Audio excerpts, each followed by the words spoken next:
पश्चिम बस्तर, माड़ क्षेत्र और ओडिशा में सक्रिय थे। इनमें 18 महिलाएं हैं, जो मैं आपको पहले बता चुका हूं, और 45 पुरुष हैं जो इन नक्सलियों में शामिल हैं। तो एक के बाद एक बड़ी कामयाबी इस नक्सल अभियान में लगातार मिल रही है। और जो डेडलाइन गृह मंत्री अमित शाह ने तय की है नक्सलवाद के भारत से खात्मे की 31 मार्च 2026, उसमें अभी काफी समय है, लेकिन लगता है कि डेडलाइन से पहले ही नक्सलियों का सफाया हो जाएगा, क्योंकि जिस दिशा में हम बढ़ रहे हैं, जिस तरीके से नक्सलवाद के खिलाफ अभियान में हमें कामयाबी मिल रही है, उससे यही उम्मीद जागती है।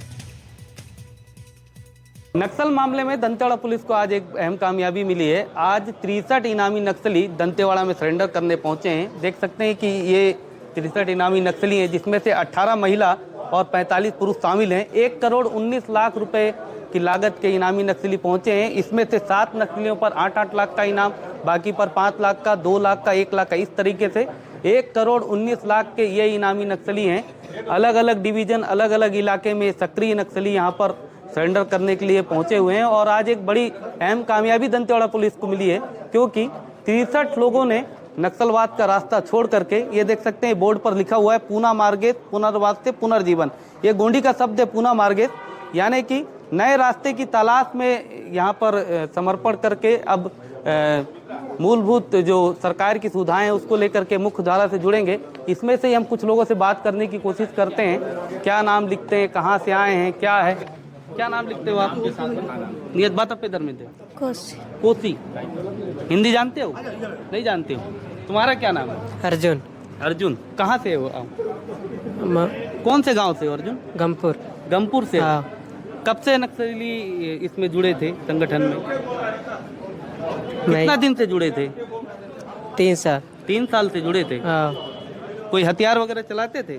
नहीं सर। क्या काम करते थे संगठन में? संगठन है। क्या काम करते थे वहाँ? उनके साथ रह करके क्या काम करते थे? कुछ काम नहीं करते? नहीं सर। तुम्हारा क्या नाम? सरोज। हैं? सरोज। सरोज। हाँ। तुम कौन से संगठन में, कौन से दलम में काम करते थे? ओ मध्यड़ एरिया थे मतलब। मध्यड़ एरिया कमेटी में। तुम्हारे ऊपर कितना इनाम था अभी? क्या थे वहाँ पर मध्यड़ एरिया कमेटी में? किस रैंक में काम करते थे? मध्यड़ एरिया था गे मतन। हैं? एरिया था गे मतन। एरिया का। हाँ। क्या क्या काम करते थे? बात की हो जनता लोग दान बात की ना दे होता। बंदूक चलाते थे? नहीं चलाते सर। नहीं चलाना जानते थे? हैं? हाँ। मैं बता दूं कि कुल 63 नक्सलियों ने यहाँ पर सरेंडर करने के लिए पहुँचे हैं। और ये जो नक्सली हैं अलग अलग एरिया कमेटी में सक्रिय नक्सली हैं।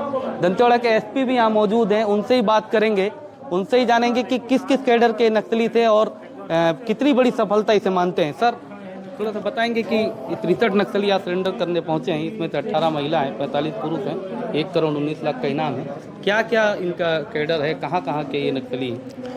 जी, पुनः मार्गें पुनर्वास या पुनर्जीवन के तहत छत्तीसगढ़ शासन की जो पुनर्वास नीति है उसके तहत आज 63 माओवादियों ने आत्मसमर्पण किया है। और इसमें मुख्यतः डीआरजी, बस्तर फाइटर और सीआरपीएफ और विभिन्न अदर एजेंसी जिनका अपन नाम नहीं ले सकते, उन सभी का रोल रहा। और एक बड़ी उपलब्धि है ये, क्योंकि लगभग जो माओवादी संगठन है वो नेतृत्वहीन, दिशाहीन हो चुका है। और जितने अभी बचे कुछ कैडर्स हैं वो लगातार आत्मसमर्पण कर रहे हैं। और इसमें अगर देखा जाए तो डीबीसीएम रैंक या कंपनी, पीएलजी कंपनी के जो सदस्य होते हैं जिन पर 8 लाख का इनाम होता है, ऐसे 7 माओवादी हैं। ईसीएम रैंक के लगभग 7 माओवादी हैं। और फिर अन्य रैंक है जो कि हम लोगों ने प्रेस नोट में जारी किया है। तो ये दिखा रहा है कि उनका जो संगठन है वो एकदम खत्म हो चुका है। अब उसमें वो मिला कि सुकमा में भी कल नक्सलियों का एक बड़ा सरेंडर हुआ है और लगातार सरेंडर हो ही रहा है। तो क्या लगता है कि सरकार जो डेडलाइन दी है 31 मार्च तक नक्सलवाद पूरे भारत से खत्म हो जाएगा, आपको क्या लगता है इस दिशा में कितने आगे बढ़ चुकी है मतलब सरकार? आप देखे होंगे पिछले 2 वर्ष में लगातार सिक्योरिटी फोर्सेस माओवादी संगठन पर हावी रही है। उनके जनरल सेक्रेटरी बसवराज से लेकर विभिन्न पॉलिट ब्यूरो और सीसी कार्डर्स तक विभिन्न मुठभेड़ों में इनकाउंटर हुआ है या गिरफ्तारियां हुई हैं या आत्मसमर्पण किया है उन्होंने दिगर राज्यों में भी। तो ये दर्शा रहा है कि जो सिक्योरिटी फोर्सेस हैं उनका लगातार दबाव बना हुआ है और रहेगा भी आगे, और हम लोग कॉन्फिडेंट है कि जो हमारा लक्ष्य है हम उसको अचीव कर लेंगे। सर अभी कितने नक्सली बचे होंगे, खासकर दंतेवाड़ा की बात करें तो यहाँ पर और ऐसे कितने नाम होंगे जो बड़े नाम होंगे जिनको पकड़ना भी आप लोगों के लिए टास्क है? दंतेवाड़ा में अगर देखें तो मुख्यतः पश्चिम बस्तर डिवीजन, मार डिवीजन, दरबा डिवीजन सक्रिय थे, जिसमें से मार डिवीजन लगभग खत्म हो चुके हैं। पूर्व बस्तर डिवीजन भी लगभग खत्म हो चुका है, गिने चुने 3-4 माओवादी हैं, और दरबा डिवीजन भी लगभग निष्क्रिय हो चुका है, तो उसमें भी लगभग 3-4 माओवादी हैं। इनका लगातार ये जो बॉर्डरिंग डिस्ट्रिक्ट है, कभी वहाँ कभी यहाँ, तो उनका फुटप्रिंट भी दंतेवाड़ा में अभी मैं देख रहा हूँ कि काफ़ी कम हो चुका है। लेकिन उसके बावजूद हमारा इंटर डिस्ट्रिक्ट ऑपरेशंस जो है, और लगातार हम लोग गश्त कर रहे हैं, लगातार एरिया डोमिनेशन कर रहे हैं, और लगातार ग्रामीणों के माध्यम से, आपके माध्यम, मीडिया के माध्यम से लगातार हमारा मोटिवेट कर रहे हैं, अपील कर रहे हैं माओवादियों से कि आत्मसमर्पण करें। ये हमारे साथ दंतेवाड़ा एसपी थे। लगातार समन्वय के साथ पुलिस बढ़ रही है और जो लक्ष्य है कि 31 मार्च तक पूरा नक्सलवाद पूरे देश से समाप्त हो जाएगा, उसकी ओर इसे एक अहम कदम माना जाए। दंतेवाड़ा से एनडीटीवी के लिए पंकज सिंह भदौरिया। इसमें कोई संदेह नहीं, कोई शक शुबा नहीं कि ये बड़ी कामयाबी है और एक के बाद एक नक्सलियों का काडर संख्या बल में घट रहा है, हथियारों के मामले में घट रहा है, क्योंकि या तो नक्सली हथियारों के साथ सरेंडर कर रहे हैं या फिर उनके हथियारों के जखीरे पर सुरक्षा बल लगातार छापा मार रहे हैं। अगली खबर का रुख करते हैं और यह खबर रायपुर से है, जहां ऑनलाइन सट्टा के खिलाफ कार्रवाई की गई है। सट्टा संचालित करने वाले गिरोह का पर्दाफाश कर दिया गया है। 50,35,000 रुपए इनसे बरामद किए गए हैं। इसके अलावा मौके से लैपटॉप मिले हैं, मोबाइल मिला है, कार भी बरामद की गई है। सामान जो जब्त किया गया है उसकी कीमत करीब 80 लाख रुपए आंकी जा रही है। आरोपियों से जब्त बैंक खातों को होल्ड कर दिया गया है। आरोपियों के बैंक खातों में करोड़ों रुपए होल्ड पर चले गए हैं। तो एक बड़ी कामयाबी यहां पर पुलिस को मिली है। सट्टा चलाने का अवैध धंधा ये लोग कर रहे थे और इनके बारे में सूचना मिली, पुलिस ने छापेमारी की और छापेमारी करने के बाद इस गिरोह का पूरी तरह से पर्दाफाश हो गया। इनके पास से 50,35,000 रुपए कैश बरामद किए गए हैं।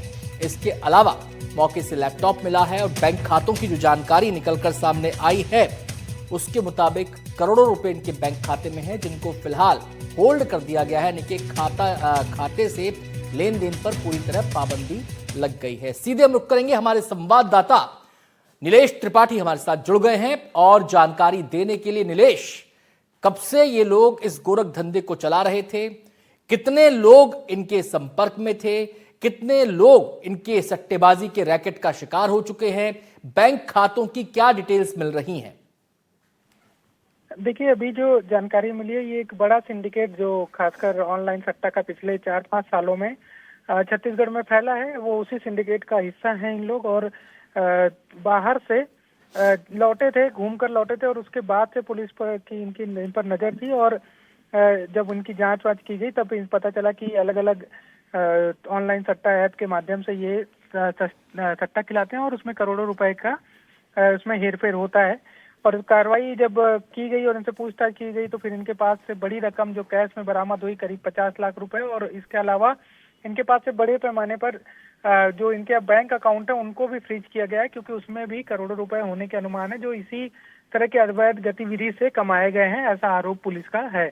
अब देखने वाली बात होगी कि इनसे पूछताछ होगी और पूछताछ के बाद फिर पता चलेगा कि आखिर ये कितने लोगों के संपर्क में थे, कौन कौन लोग इनसे सट्टा जो है उसमें खेलते थे और कौन कौन खिलवाने में शामिल होते थे।